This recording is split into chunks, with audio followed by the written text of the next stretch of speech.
Hang on a second. We're doing some housekeeping here real quick. All right, looks like everything's where it needs to be. Welcome to Weather Overtime. I'm Chief Meteorologist Austen Onek. It is Monday evening, the 12th of June. We'll have to close things down here in just a bit because Andrew Harrison's coming in to do some recording in the studio, but I think we've got enough time to get a few things in and taken care of. Questions, concerns, ideas, again, wdef.com/weather. And give us an idea as to what you think about things. Email us to let us know more about what you'd like to see on here. Tonight, we'll take a quick look at the tropics. We'll also take a look and see about how the National Weather Service issues watches and warnings and how you can help out.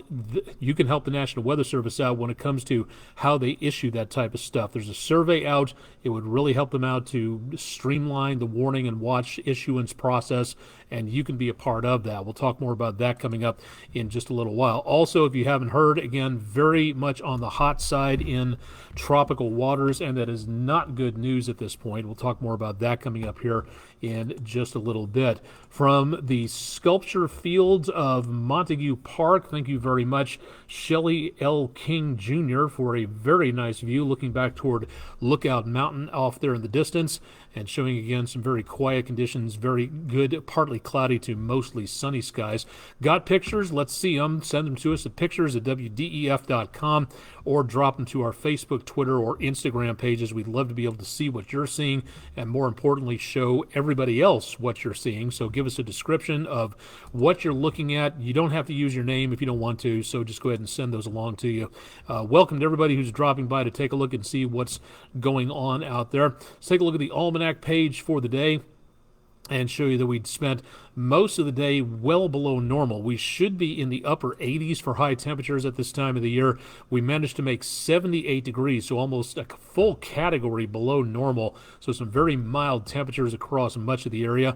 We did manage to pick up some rainfall in the last couple of days, but we are still well behind for the entire season and could use some for the entire year. We're starting off summertime here in just about 9 days, so spring could go down as a fairly dry season out there.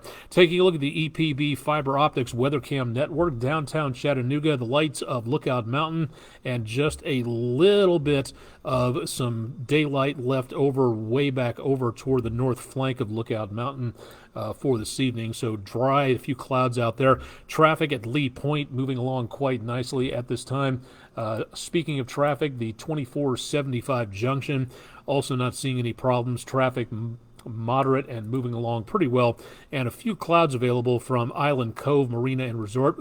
Downtown, the News 12 studio camera overlooking Broad Street, and you can see right up to about the lights up on Lookout Mountain there. Island Cove Marina and Resorts. Now we should say that. There we go. A little bit less in the way of cloud cover here than what there was earlier, and a little bit more in the way of sunset light off toward the west. Temperatures pleasant, back in the lower 70s. Humidity's quite dry out there, so looking very nice all the way through. No major problems again for tonight. We did have that cold front roll on through the area, and that's dropped all the way down to the Gulf of Mexico. Now, in the next couple of days, we will continue to see the potential for showers and thunderstorms into the areas west and southwest of us as this area here begins to develop an area of low pressure, which may kick off some more thunderstorms. Most of what we're going to be seeing is going to be, again, back to our southwest, but any storms that form in and around this area are going to be going basically due eastward toward the southeast coast of the United States. Now, that might give us some showers and thunderstorms over the next few days. Not great, but the bulk of the activity is going to be, again, well on down to our south. That's going to be the worst activity coming up here as we go into the next couple of days. Now, severe weather chances for tonight, nowhere close to us, way out to the west of us into central Texas, the Red River down to around close to Houston into that area, and then a marginal threat back over to around the Gulf Coast, Florida Panhandle. That is for the rest of tonight. Tomorrow, the threat gets a little bit closer to us, but we don't see anything in the way of severe weather. Looking again at that pale green color, that is again generic thunderstorms, and that's what we're going to be seeing for now. Down to our south from around Savannah, Georgia, I've had to reposition the monitor because we had wire problems earlier tonight. All the way over back to around that same point, that's going to be the worst, a slight risk category for severe weather purposes. But again, we don't see that. That just comes right up to our counties in that area. Maybe some stronger storms in, say, southern Jackson County, Alabama, and back toward Gilmer, Fannin, Catoosa counties could be picking up some scattered areas of severe weather there. Doesn't look like a major threat, but it does still look very possible, at least in some locations. And then that threat diminishes as it heads on over to the east as that latest storm system begins to work its way back over that direction. So for the meeting times tomorrow, you're going to be getting up and going in the morning. Doesn't look like too much early on, but there will be the potential of some showers and thunderstorms passing us down to the south. And then as we get into the afternoon and evening hours, temperatures will be warmer tomorrow, back in the high 70s. We also see the same pattern shaping up for the next several days, showers and thunderstorms going on through as we go toward mid-morning, mid-afternoon on Wednesday. And then another warming day out there with temperatures heading for the mid-80s and developing chances of showers and thunderstorms in the early evening hours. Now, toward about early morning Thursday, still the chance of a shower or thunderstorm, and temperatures will be much warmer again, back in the mid, possibly the upper 80s or so. So for right now, most of what we're looking at will be just that stair-stepping upwards of temperatures, but also seeing chances and only minor chances of showers and thunderstorms. So that should really be about all that we see, is just the scattered chance. And again, from what we're seeing down to our south, that's where we see the potential of, again, the best chance of thunderstorms from, say, Jackson, Mississippi, all the way back over to around Atlanta and into the Carolinas. But we should be just north of that. Won't stop some of those storms from wandering up our direction. So something to keep an eye on there, especially, again, if you have outdoor activities. So again, please keep that in mind. All right, let's take a look at the 7-day forecast into the next several days, including the Flag Day holiday coming up on Wednesday. Temperatures, again, heading their way upwards, and will continue that way very much on the warm side, and getting hot as we go into the weekend. Usually that's where I start putting the three-letter H word out there when we start hitting the 90s. Again, to a lot of people, the 70s are blazing hot, and to some people it doesn't start getting hot until the mid-100s, somewhere out there, but seems to be a good term to use for right now. There will be a chance of showers and thunderstorms every single day. Friday, not quite so much. We're kind of in between systems, and then more potential of showers and thunderstorms coming on through as we get into the early part of next week and heading into the later portion of June. So again, the pattern is pretty stable for right now. Warming temperatures all the way across, and the potential of some very warm conditions by the weekend, and some outdoor activities. Going to have to watch out for that potential of more lightning out there. We're still in the middle of graduation season, so any outdoor graduations taking place, please keep that in mind. Keep an eye out for lightning, listen for thunder, and if you hear it or see it, time to wrap things up and get back indoors again. Jeff Peterson from Dunlop, welcome to the show. Thanks for checking in. Lots of lightning, wind gusts 35 miles an hour, and 1.2 inches of rain. That's pretty good amounts, better than what a lot of other places around here have gotten. So glad to see that got at least some over an inch potential of rainfall out there. That's nice to see that we got that to alleviate the drought situation going on. All right, let's take a look at smoke real quick. The good news about all that rainfall this weekend with that frontal system, as that thing swept on over to the east, it did a very good job of reducing the amount of fires that have been starting. And there were a whole bunch over the southeast United States over the last couple of weeks. To say nothing again about these fires up in Quebec. They got hit by some pretty good rainfall too, but more fires popping up, and could be a lot more over the next several days and weeks. There's also, from what it looks like on the computer models, more fires going on up around Saskatchewan and Alberta. Now, for what we see, we're not getting rid of all the smoke, but we are picking up at least some of it in our area. Those light blue colors that you see showing, again, the higher levels of smoke for right now. that are wandering around the picture for the time being. It's not huge, and it is, again, kind of somewhat circulating in from up north, but also what we're seeing are fires back to the west of us. This is what we're seeing some of this smoke from, and that'll be sticking around through the near future. Again, putting this into motion, and we're showing, again, the storm system, that area of low pressure back to the north of us, doing a very good job of dropping a little bit more smoke down our direction.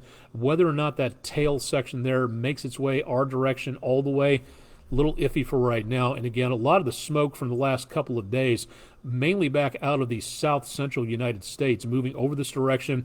And the best possibility of smoke, again, in the purple and white shaded categories, noticing again the heaviest amount back into around the Canadian Rockies, and that's starting to get dislodged and making its way a little bit further toward the United States. So we're not done with the smoke. It's over with for now, for the most part, but we could be seeing more of that coming our way much later on. So that could definitely be a situation there.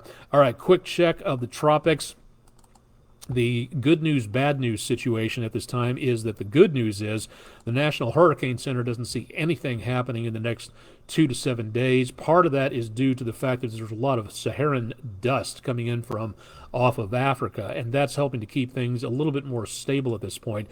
The bad news at this time is that the surface, the first few feet of the Atlantic Ocean in many locations, from the Gulf all the way out into and around portions of the mid-Atlantic, the temperatures there are bathtub warm, and that is where we start to see the problem with, again, the heating up of the surface. With the oceans absorbing the extra heat from the atmosphere, the oceans are absorbing that and warming up, and that could help to create stronger, more widespread, more heavier, stronger storms in the semi-near future. And we are just barely into hurricane season, so this could be a record-breaking venturing into unknown territory, because with all this heat being absorbed from fossil fuels and climate change, this could cause a lot of problems, because right now we're looking at record high sea surface temperatures, and that ain't good. We are seeing some very way out there type situations, and we really need to be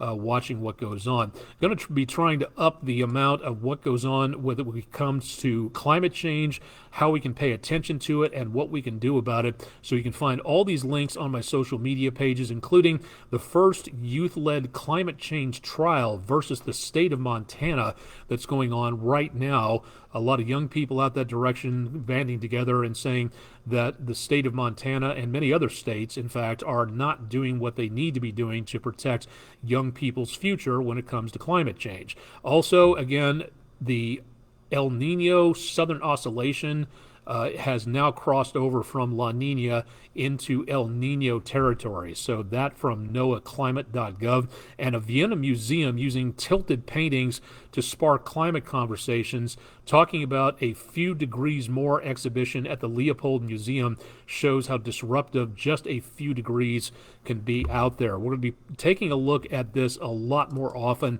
in the next few weeks, because again, with climate change affecting a lot of things, including the hurricane season, it's important to take a look at where we are and what's going on. And right now, the carbon dioxide levels in the atmosphere way up there, way past where they have been as a normal up and down pattern.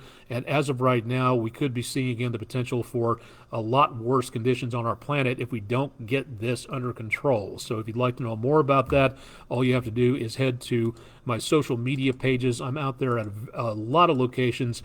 You can find out more details as to what's going on when it comes to climate change, and more importantly, what we all can do about it, learning about it, talking to our elected leaders about it, talking to anybody you can talk to about it, to say this is what we need to do to protect life on our planet, and there is no planet B. So it's high time we started doing a lot more with this. Jeff Peterson, more storms, stronger storms, or a combination of both? Right now, according to the experts, it's going to be, again, a near normal season, but the unpredictability of what the heat of the atmosphere and now the heat of the oceans absorbing all that energy could do is, again, uncharted territory. There's a lot of things we don't know at this time. El Nino will play a part. The warmer oceans will play a part. the different patterns from El Nino and La Nina will play a part. It could be, again, we could get longer, more broader reaching storms. We could get much stronger storms that last for a longer period of time. We could shove a lot of hurricanes where they don't usually go to, and that could cause a lot of problems. If I recall correctly, something around 1,500 years ago, some paleoclimatologists were saying that a super El Nino wiped out civilizations in parts of South America because too much rain fell and a lot of people died because they just couldn't grow food. So whole civilizations had to go find someplace else to live because of what the patterns in the atmosphere did, and that was well before climate change with fossil fuel driven potential by humans came along. So I would say that there's a lot we don't know at this time, and I'll look forward to seeing what the experts say about this season coming up in the course of the next several days and weeks out there. So something to pay attention to there. Now, real quick, going to have to shut this down as we're doing stuff for 10 o'clock here in the studio. Hazard Simplification Survey. This is from the National Weather Service to you. They would like to know more about what you think about how they issue winter weather, severe weather statements, advisories, watches, things like that. If there's a way we can streamline things, if there's a more preferred way of issuing watches and warnings and severe weather statements, the National Weather Service wants you to be a part of this process. So if you would like to take the survey, I've placed it again on all my social media channels out there. You can find out more, take the survey yourself, and find out more about how you can participate in how we get National Weather Service messages out to the public. It's a really cool opportunity to do so. This comes along every once in a while when the National Weather Service asks for help, and this is your opportunity to do so. So if you'd like to know more about the Hazard Simplification Survey, again, go to my pages and find out a lot more about what's going on out there, and we'll be glad to make certain that everybody participates in this so that all of us can stay safer in the long run. So that's really cool to be able to take a look at that. We are at 10 o'clock Eastern exactly. So I'm going to start closing things down as our studio is about to get very bright and very busy here coming up in just a little while. So any questions about what we do here, let's see what you got. Again, send us emails at wdef.com/weather. You can find my page on there. You can also, again, email me directly at aonek, AONEK, at wdef.com. Haven't had enough coffee today. And again, you can find me on all these social media networks out there so that we can talk a little bit more about what's going on. But there's something you'd like to see on here, more tropics, less temperatures, more satellites, less whatever, let me know. We'd be glad to take a look at that and to see what exactly it is that you would like to see more of to make this your weather blog for the Tennessee River Valley and to keep you updated as to what's going on. Chip Chapman will have your forecast bright and early tomorrow morning starting at 5 a.m. I'll be back tomorrow afternoon with more information. Again, there might be a slim chance of some severe weather down to our south, so we'll be watching that with a lot of interest, especially tomorrow afternoon. So keep it tuned to News 12, and we'll keep you updated on that. I'm Chief Meteorologist Austen Onek. This has been Monday evening's edition of Weather Overtime. Thanks for joining us, and stay tuned for more with me on News 12 at 11. And, of course, a lot more information available at wdef.com/weather.